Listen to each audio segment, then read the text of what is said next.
Hello, my name's Benjamin. I was just thinking about a way that I could maximise and make it a lot easier for cutting a loaf of dog meat, and I've just put it together here. So I'll just show you what I'm going to do. So what you need to do is work out what the size of the dog is, and then just do a cut through, cut it right around.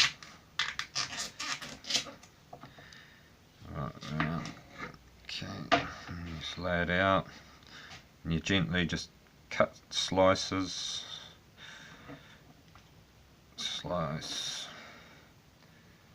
Obviously make sure you don't cut yourself.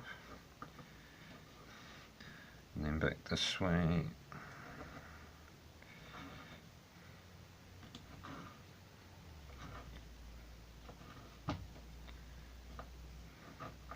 Now this is the good part.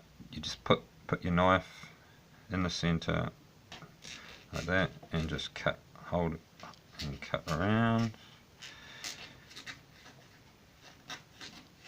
Keep cutting around, and then you'll notice the bits that are all coming out, and then you can just get rid of that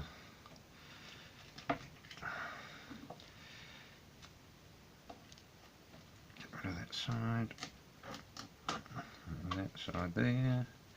And then when you pick it up, you can just put it together like that, and then you just let it go, and it's all cut up, all nice and small. You don't really have to get your hands too dirty either, so it's all cut in the little dices. And